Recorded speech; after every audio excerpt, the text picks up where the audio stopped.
Hello students.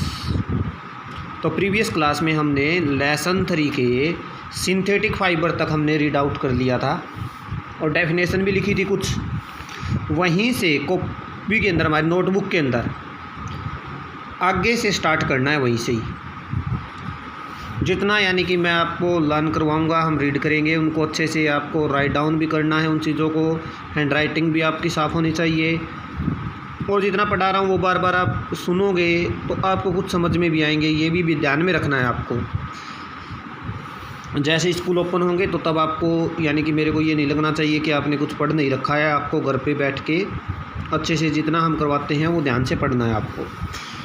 तो अब हम स्टार्ट करेंगे 3.3 से सम प्लांट फाइबर्स। सबसे पहले बात करते हैं हम कॉटन की। तो जो कॉटन है उसके बारे में वैसे तो आपने सभी देखा होगा। इस यानी कि इस क्रॉप के बारे में लिख रखा है पूरा कॉटन के, यानी कि कपास की फसल तो सभी की देखी हुई है।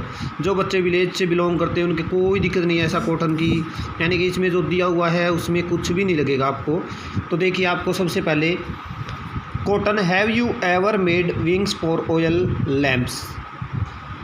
What do you use for making these wings? यानी कि आपने ये तो देखा होगा या सुना होगा, जो लैंप है या जो विंग्स यानी कि जो बाती होती है, दिया बाती करते हैं, आपने देखा भी होगा। तो ये जो बाती है ये किसकी बनी होती है? This cotton wool is made for the filling mattresses, quilts और पेल्स। यानी कि जो कॉटन है उसका इस्तेमाल किसके लिए होता है? मैट्रेसेस यानी कि गद्दे, रज़ाई और जो तकिए हैं इनको भी भरा जाता है इससे। टेक सम कॉटन वूल, यानी कि कुछ आप कॉटन वूल लो, pull it apart and look at its edges. यानी कि उसको आप उसके किनारों से खींचिए और देखिए। What do you observe? आपने क्या ऑब्जर्व किया? The small thin strands that you see are made up of cotton fibres. यानी कि आपने उसको किनारों से जैसे उस रुई को खींचोगे तो आपको धागे नुमा संरचना आपको खींचती हुई नज़र आएगी अपने हाथ से। उसी को क्या बोला जाता है? Cotton fibre. वही होता है कॉटन फाइबर आपका। Where does this cotton wool come from? ये आता है कहाँ से? It is grown in the field. ये खेतों में उगाया जाता है भाई। Cotton plant are usually grown at places having black soil and warm climate. इसके नीचे आप अंडरलाइन कर लेना, कॉटन प्लांट, जो कॉटन के कपास के जो पौधे होते हैं, यूजुअली ग्रोन एट प्लेसेस, वो उन स्थानों पर होते हैं, हैविंग ब्लैक सोयल, जहाँ पर काली मिट्टी, एंड वार्म क्लाइमेट, गर्म जलवायु। Can you name some state of our country where cotton is grown? यानी कि कुछ स्टेट के आप नाम बता सकते हो जहाँ पे कॉटन ग्रो होता है भाई। तो हमारा जो इंडिया के अंदर जो मोस्टली स्टेट हैं आपकी महाराष्ट्र और गुजरात, इन दोनों स्टेटों के अंदर लगभग कॉटन है जो हाई अच्छी क्वालिटी की है वो होती है यहाँ पर। The fruits of the cotton plant, जो फ्रूट है, जो फल है कॉटन प्लांट का, कॉटन बॉल्स जिसको हम टिंडे बोल देते हैं देसी भाषा में, are about the size of lemon. तो वो लेमन यानी कि नींबू के आकार के ही होते हैं। आफ्टर मैच्योरिंग, जैसे वो मैच्योर हो जाते हैं, द बॉल्स ब्रेस्ट ओपन्स, यानी कि वो एक तरीके से खुल जाते हैं, खिल जाते हैं, जिनको हम खिलना बोल देते हैं देसी भाषा। And the seed covered with cotton fibre can be seen.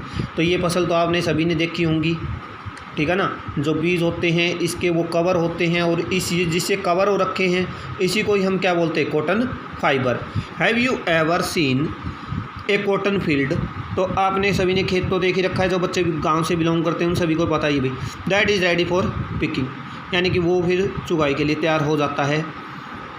It looks like a field covered with snow, और वो खेत जैसे ही बिल्कुल वाइट हो जाती है वो कपास, तो ऐसे लगता है जैसे वो बर्फ़ से ढका हुआ हो।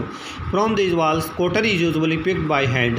तो उसको हाथों से यानी कि अलग किया जाता है उस कॉटन को खेत में से। Fibres are then separated from the seed by combing, यानी कि जो फाइबर हैं आपके, जो फाइबर जो वाइट फाइबर है उसमें से निकालना होता है, अलग करना होता है कपास में से। उसको हम यानी कि एक तरीके से जैसे बालों में कंघी करते हैं उसी प्रकार से करते हैं ये प्रोसेस। आपको थोड़ी सी इस तस्वीर को देखोगे तो समझ में आ जाएंगी सारी चीज़ें, ठीक है ना। तो किस प्रकार से इसको ये यानी कि आपके किस चीज़ के होते हैं? लोहे के होते हैं, और इसके अंदर से इनको निकाला जाता है तो जो इसके सीड्स हैं वो अलग हो जाते हैं और जिसको हम रुई बोलते हैं वो अलग हो जाती है। इस प्रोसेस को हम क्या बोलते हैं? Gaining of cotton. Gaining was traditionally done by hands. तो ये जो परंपरागत तौर पर पुराने यानी कि टाइम से तो किससे होती थी? हाथों से। These days machines are also use for ginning, यानी कि आजकल किससे हो रहा है, ये सब कुछ मशीनों से वर्क हो रहा है। तो आपको यहाँ तक अच्छे से पढ़ना है इसको, जैसे ना मैंने रीड करवाया है। उसके बाद हमारे को कुछ डेफिनेशंस हैं वो आपको राइट डाउन करनी है कॉपी में आगे। जैसे उसके बाद गेनिंग की करनी है, the process of removing these seeds from the cotton pods is known as ginning, यानी कि हमारी को जो रुई है उसको अलग करना और बीजों को अलग करना, उसी को ही हम क्या बोलते हैं, gaining.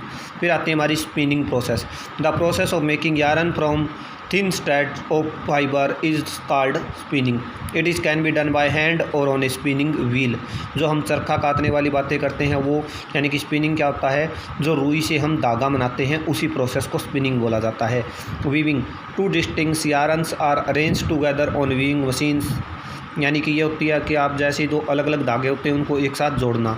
Connecting, knitting is one of the most popular method to make fabric from yarn, यानी कि धागे से जो कपड़ा बनाने की प्रोसेस होती है वो होती है।